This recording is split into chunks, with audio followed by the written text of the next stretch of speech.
Hey, it's E, and I'm here for my Tuesday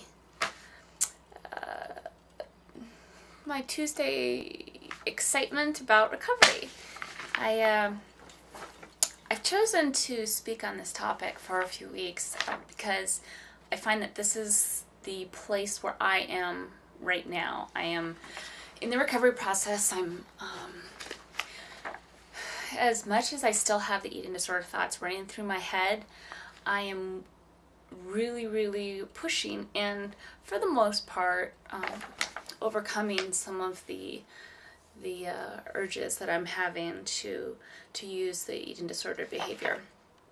So I wanted to talk today about an overlooked aspect of recovery, and part of that has to do with the fact that an eating disorder usually lasts a lifetime, but you don't have to give in to those behaviors for an entire lifetime, which is the cool thing.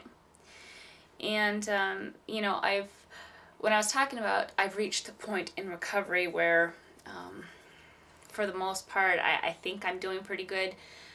A lot of that has to do with the fact that I've gained the weight where I needed to be medically stable, but I still struggle with these thoughts, and I still slip,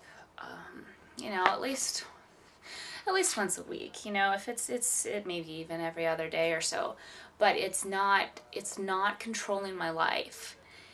When I first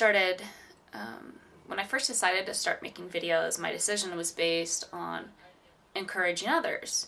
What I didn't expect was the impact that it would have on me personally. The support from those who have never met me in person and those who have met me in person has had a major impact on the struggles that I face each day.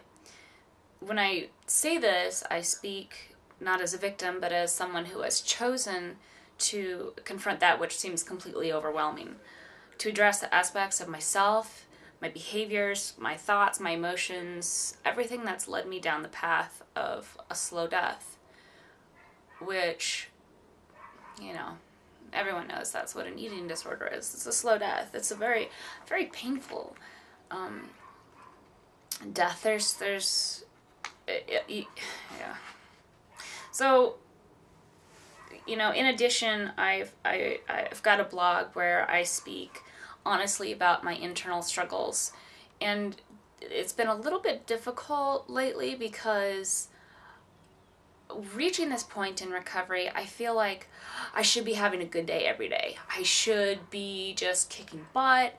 I shouldn't I shouldn't be reaching out to others because I should be at a place in my recovery where I don't need that, where I should just be like the mentor instead of the mentee or whatever you call it, mental.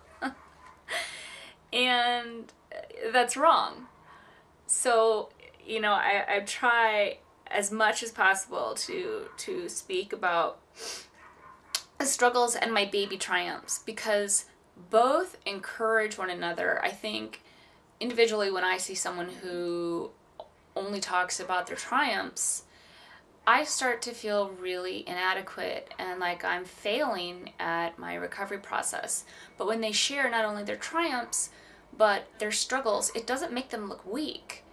It's in fact very courageous because they're reaching out to others and they're choosing to do that, rather than, even if they do indulge in their eating disorder behavior, they're making a choice to reach out and to ask for help. And that is so vitally important.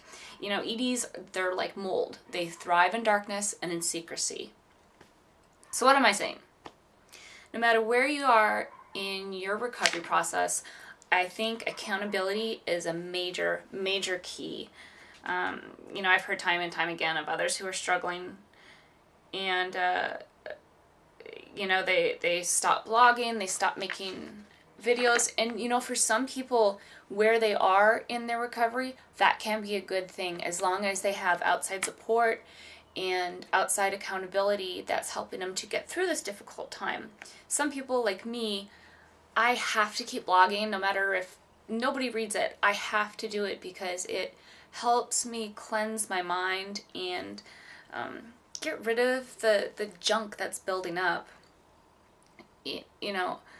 it's kind of like been said ad nauseum. EDs have been compared to alcoholism.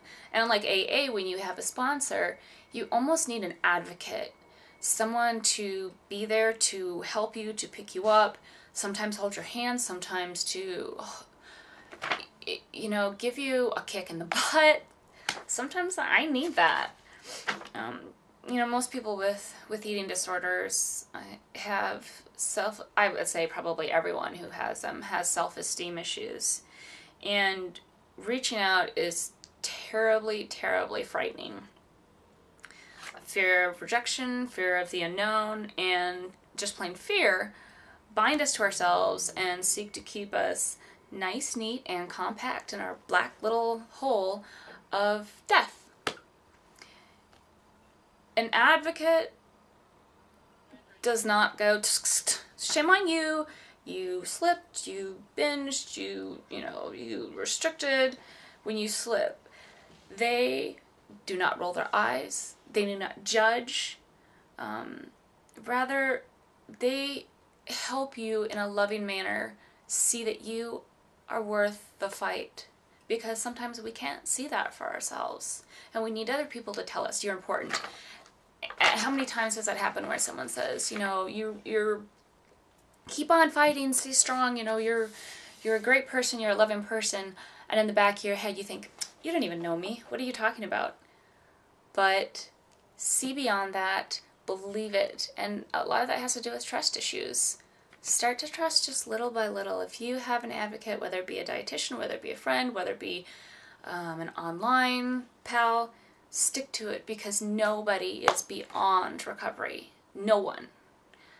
It can come back at any moment, but you have to take the first step, and then the second, and continue to stay in contact with those who support you, who give you the strength when you are weak, who listen when you are breaking inside, and to cheer you on when you overcome a battle of your own. The trauma that EDs put on our bodies, both physically and mentally, cannot be rectified in a day, a month, a year, sometimes even 5 years, and even a lifetime. That's why we need to continue to push forward like geese in the V formation. When you get tired, you slip back and you follow the remainder of the geese in the V.